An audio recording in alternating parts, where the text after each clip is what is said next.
Hello and welcome to Pathsala. Student দেখো, আজকে আমরা যে টপিকটা করছি সেটা হচ্ছে অ্যাভারেজ অর্থাৎ গড়, তার পার্ট টু। এর আগে আমরা পার্ট ওয়ানে 1 থেকে 10টা অঙ্ক কমপ্লিট করেছিলাম এবং সেখানে দুটো এইচডব্লিউ দিয়েছিলাম অর্থাৎ হোম টাস্ক। সেই দুটো অ্যান্সার আমি এখানে করে দেব এবং আজকে আমি আরো টোটাল 11খানা অঙ্ক এই পার্টে করিয়ে দেব। এই দুটো পার্ট কমপ্লিট করার পর তোমার অ্যাভারেজ থেকে এমন কোনো কনসেপ্ট থাকবে না যেটা তোমার অজানা। অর্থাৎ পরীক্ষায় যেরকম প্রশ্ন আসুক না কেন এই টাইপের মধ্যেই থাকবে, এই টাইপের বাইরে কিন্তু তুমি আর কিছু পাবে না। ঠিক আছে? তো যদি কেউ না দেখে থাকো এই ভিডিও ডেসক্রিপশন বক্সে অর্থাৎ নিচে চলে যাও। আমি নিচে মোর যেখানে আছে ডেসক্রিপশন বক্সে সেই ভিডিওটা লিংক দিয়ে দিচ্ছি, তোমরা পার্ট ওয়ানটা দেখে নেবে। এখন পার্ট টুটা দেখে নাও, তারপরে পার্ট ওয়ানটা দেখে নেবে, তাহলে দেখবে এগুলোকে ধরতে পারছো খুব ইজি ভাবে, ইজি মেথডে, ইজি ওয়েতে। তো আজকের ফার্স্ট প্রশ্ন যেটা তোমাদের জন্য প্রথম যেটা হোমওয়ার্কে দেওয়া ছিল ফার্স্ট পার্টে সেইটা করছি। দেখো প্রথম প্রশ্ন কি বলছে। বলছে একজন ক্রিকেটারের 9টি ইনিংসের গড় রান হচ্ছে 49। তাহলে টোটাল দেখো, আমি সলভ করছি একটু, কোনো অঙ্কের মেথড দরকার নেই, শুধু অ্যান্সারটা বের করতে হবে। 9টা ইনিংস খেলেছে, 9টা ইনিংস খেলে সে টোটাল রান করে মানে গড় রান হয়েছে 49। তাহলে টোটাল রান কত? অর্থাৎ এই যে 49টা আমার এসছে, টোটাল 9খানা ম্যাচে সে যতগুলো রান করেছে সেগুলোকে যোগ করে 9 দিয়ে ভাগ করেছি, আমার অ্যান্সারটা চলে এসছে। তাহলে এটাকে যদি আমি গুণ করি তাহলে আমার যেটা আসবে, তাহলে আসবে 441। 9 × 81 1, হাতে 8, 9 × 4 = 36, 8 × 44। তাহলে এটা হচ্ছে 9টা ইনিংসের আমার মোট রান। এবার কি বলছে, দশম ইনিংসে কত রান করলে। সে 10 নম্বর একটা ইনিংস খেলছে এবং কত একটা রান করবে আমি জানি না, ধরো একটা রান করেছে, করলে দশম ইনিংসের গড় রান হবে তার 50। তাহলে 10 নম্বর ইনিংস যখন খেলছে, খেলার পর তার গড় রান হচ্ছে কত, 50। এক্স ধরে আর করতে যাবে না। তাহলে 10টা ইনিংস খেলার পরে তার গড় রান যদি 50 আসে, তাহলে 10 নম্বর ইনিংস খেলার পরে তার মোট কত আসবে, 10 × 50 মানে কত হবে, 500। তাহলে দেখো 9টা ইনিংসে তার মোট রান ছিল কত, 9টা ইনিংসে তার মোট রান ছিল 441 এবং 10 নম্বর ইনিংস খেলার পর তার মোট রান হয়ে যাচ্ছে 500। তাহলে ডিফারেন্সটা কত, দুটোকে বিয়োগ করবে, বিয়োগ করলে কত আসবে, তোমার আসবে 9 দিলে 50 আরো 50 মানে 59। তাহলে এই 10 নম্বর ইনিংসে সে 49 রান করায়, তার 10 নম্বর ইনিংসের গড় রান হচ্ছে 50। তাহলে আছে, হ্যাঁ, option C is the correct. তাহলে অঙ্কগুলো বেশি কষতে যাবে না, মাথায় করতে হবে। যদি অঙ্কটা মনে হলো বুঝতে পারছি না, আরেকবার দেখে নেবে অথবা পার্ট ওয়ান থেকে দেখবে, তাহলে ইজি হয়ে যাবে। নেক্সট দেখো এবার এই পার্টটা, খুব ভালো অঙ্ক, খুব ভালো অঙ্ক। বলছে বাবা ও 4 সন্তানের বয়সের গড় হচ্ছে 14 বছর।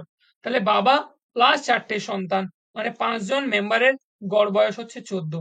তাহলে 5জন মেম্বারের মোট বয়স কত, তাহলে 5 দিয়ে গুণ করে নেবে, 14×5 হলো 70।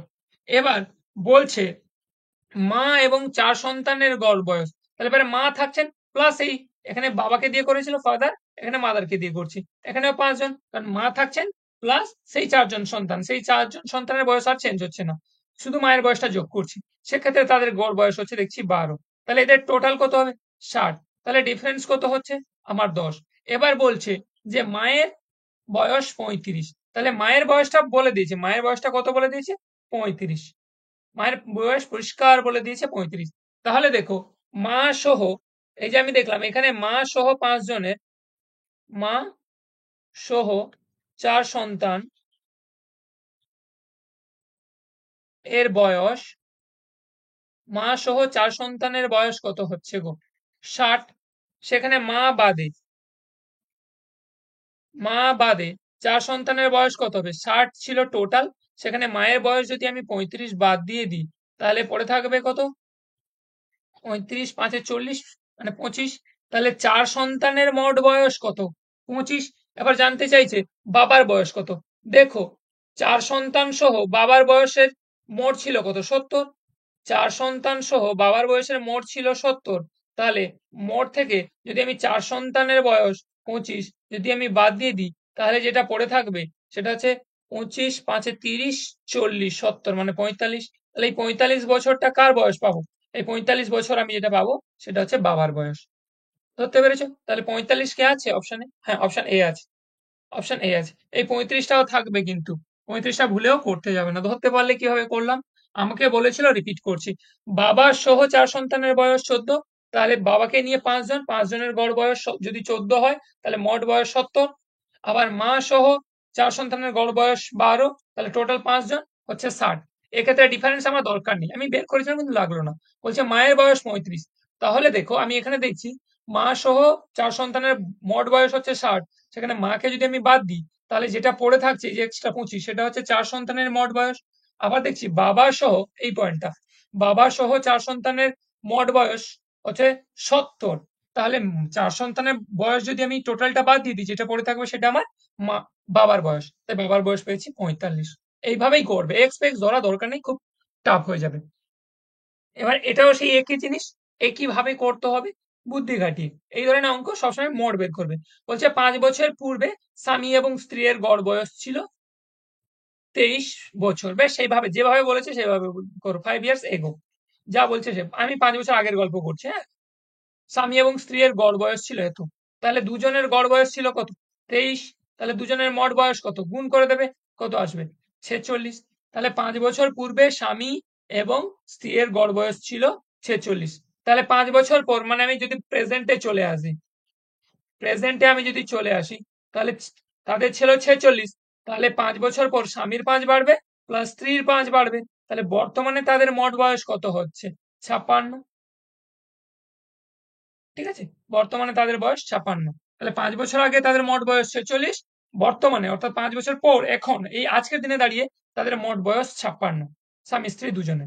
এবার বলছে বর্তমানে স্বামী স্ত্রী ও একমাত্র সন্তানের গড় বয়স হচ্ছে 20। তাহলে বর্তমানে স্বামী স্ত্রী প্লাস সন্তান, তাহলে কি তিনজন, তিনজনের গড় বয়স কত বলছে? 20। তাহলে তিনজনের গড় বয়স যদি 20 হয়, তিনজনের মোট বয়স কত হবে? 60। তাহলে দেখো স্বামী স্ত্রীর মোট বয়স 56, স্বামী স্ত্রী প্লাস ছেলের মোট বয়স হচ্ছে 60, তাহলে এক্সট্রা ডিফারেন্সটা কত? 4। তাহলে এই 4টা কার জন্য? এক্সট্রা যে সন্তানটা আছে। তাহলে জানতে চাইছে কি সন্তানের বর্তমান বয়স কত? 4। Option D is the correct. ধরতে পেরেছো? এইভাবে করতে হবে, অঙ্ক কষলে কিন্তু করা যাবে না, আমাকে এই শর্টকাটেই করতে হবে। এবার এই অঙ্কটা দেখো, খুবই ভালো অঙ্ক, তোমরা জানো আমি বারবার করে শিখিয়েছি। বলছে প্রথম 50টি স্বাভাবিক সংখ্যার গড়। এবার স্বাভাবিক সংখ্যা বুঝতে হবে, স্বাভাবিক সংখ্যা মানে কি? Natural number. ন্যাচারাল নাম্বার মানে গণনার করার কাজে ব্যবহার করি এমন সংখ্যাকে বলা হচ্ছে স্বাভাবিক সংখ্যা। অর্থাৎ 0, 1, 2, 3, কিন্তু 0 লিখবে না। কেন? দেখো আমি গণার জন্য ব্যবহার করি 1, 2, 3, 4, আমি কখনো শূন্য থেকে গুনি না যে 0, 1, 2, 3, 4, তাই শূন্য আমি ধরবো না। তাহলে 1 থেকে শুরু করে টোটাল 50 অব্দি 50টা সংখ্যার গড় কত? তাহলে এই ফর্মুলাটা খুবই সুন্দর, এই ফর্মুলাটা খুবই সুন্দর। কি করবে? যে এই প্রথমে সমষ্টি বের করার নিয়ম, সাম।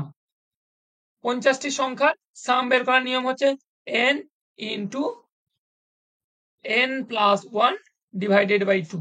ঠিক আছে, এটা যেটা বেরোবে সেটা বেরোবে তার সাম, এবং যেটা বেরোবে তাকে আবার নাম্বার দিয়ে ভাগ করে দেবে। নাম্বার কত? 50। শর্টকাটে না করে, আচ্ছা প্রথমে আগে করে না, তারপরে শর্টকাট আমি শেখাচ্ছি। দেখো টোটাল বলেছে 50টা সংখ্যা, তাই আমি লিখছি 50 ইন্টু 50 প্লাস 1, ঠিক আছে, ডিভাইডেড বাই 2। আমার কি বেরোবে? সাম। তাহলে এটা আমার যদি কাটাকাটি হয়ে যায় কত বেরোবে? 25। তাহলে আমি দেখতে পাচ্ছি 25 ইন্টু আমার হচ্ছে 51, 25 ইন্টু আমার 51, যদি আমি করি রেজাল্ট আসবে 1275। 1275 হচ্ছে আমার টোটাল। এবার বলছে এর এভারেজ কত? 1275 ডিভাইডেড বাই হচ্ছে 50টা নাম্বার, তাই 50 দিয়ে ভাগ করো। এবার 5-এর নামটাই কাটবে, তোমার আসবে 25, 1250 ইন্টু 5, এইরকম আসবে 25 দশমিক আছে, 25.5 আছে, এই তো। Option A is the correct, option A is the correct. তোমাকে এইটা বের করতে হবে। কি বললাম? টোটাল বের করবে মোট, তাহলে n into n plus 1 divided by 2, সেটা মোট, তাকে আবার যতগুলো নাম্বার আছে ততগুলো নাম্বার দিয়ে ভাগ করবে, রেজাল্ট চলে আসবে এটা। এটা জাস্ট গুণ, ক্যালকুলেশনটা তোমাদের দেখালাম না, নিজেরা করে নেবে। নেক্সট দেখো 5-এর অঙ্কটা, বেশ খুব ভালো, খুব ভালো অঙ্ক, খুব ট্রিকি অঙ্ক, একটু বুঝতে হবে। এটা একটু মনে রাখার বিষয় আছে। বলেছে প্রথম 48টি জোড় সংখ্যা, এখানে মাইন্ড, জোড় সংখ্যা গড় কত? প্রথম 48টি জোড় সংখ্যার গড় কত? এটা কয়েকটা ফর্মুলা আছে, তুমি ফর্মুলাটা লিখে না দিলে হয়ে যাবে। ফর্মুলাটা সবাই নোট ডাউন করো, নাহলে পারবে না। বলে যদি প্রথম, ফার্স্ট প্রথম এন, এন মানে যে কোনো সংখ্যা, 100টা হতে পারে, 200টা হতে পারে, 50টা হতে পারে, 10টা হতে পারে।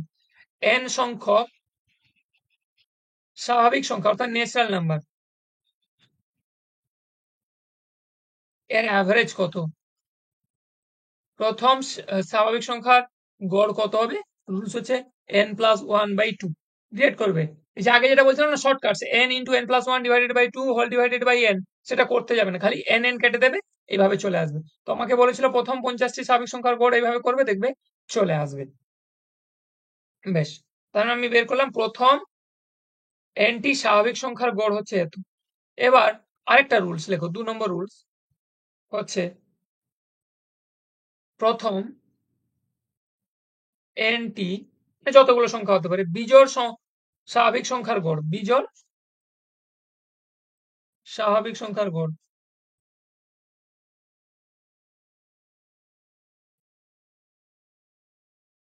ঠিক আছে, প্রথম nটি বিজোড় স্বাভাবিক সংখ্যার গড় হবে শুধুমাত্র n, শুধুমাত্র n, অর্থাৎ যতগুলো নাম্বার দেবে সেই নাম্বারটা বসিয়ে দেবে, অ্যান্সার চলে আসবে। আবার একটা রুলস, এই রুলস তিনটে মনে রাখো, তাহলে আর অঙ্ক কষ্ট হবে না। আবার যদি আমি লিখছি প্রথম nটি জোড়, এবার লিখছি জোড়, হ্যাঁ জোড় স্বাভাবিক সংখ্যা, স্বাভাবিক সংখ্যার গড়, তাহলে এর রুলস হবে n+1। এই তিনটে মনে রাখবে, আমি বলে দিলাম, নোট ডাউন করে নাও। প্রথম nটি বলছে ন্যাচারাল নাম্বার স্বাভাবিক সংখ্যার গড়, প্রথম nটি বিজোড় স্বাভাবিক সংখ্যার গড়, প্রথম nটি জোড় স্বাভাবিক সংখ্যার গড়। তাহলে এইগুলো হচ্ছে আমার রুলস, এগুলো হচ্ছে আমার রুলস। তাহলে এখানে সেই রুলস অনুযায়ী বসিয়ে দেওয়ার কিছু দরকার নেই। কি বলেছে? প্রথম 48টি জোড় স্বাভাবিক সংখ্যার গড়, জোড় বলেছে, জোড়ের রুলস নিয়ম কি? n+1। তাহলে n বলেছে প্রথম 48টি, তাহলে 48 + 1, অ্যান্সার কত বেরোবে গো? 49। তাহলে 49 ইজ দ্য কারেক্ট। আছে অপশন, হ্যাঁ অপশন এ দেখো, option A is the correct. এই রুলসটা মনে রাখতে হবে, আর কিছু অঙ্ক কষা দরকার নেই, রুলস মনে রাখো তাহলেই হয়ে যাবে। নেক্সট দেখো, খুবই সোজা অঙ্ক দিয়েছে, বোঝো। বলছে প্রথম 7টি সংখ্যার গড় 22, 7টা সংখ্যার গড় যদি 22 হয়, তাদের মোট কত হবে? 14, 4 হাতে 1, 7 দুনে 14 কে 15, 154। প্রথম 7টি, তারপরে মানে টোটাল 7টা সংখ্যার গড়। বলছে প্রথম 4টি গড় হচ্ছে 12, তাহলে ফার্স্ট 4টা সংখ্যার গড় বলছে 12 যদি হয়, 4টে সংখ্যার টোটাল হবে 12 4 48। আবার বলেছে লাস্ট 4টে, লাস্ট 4টে সংখ্যার গড় কত বলেছে?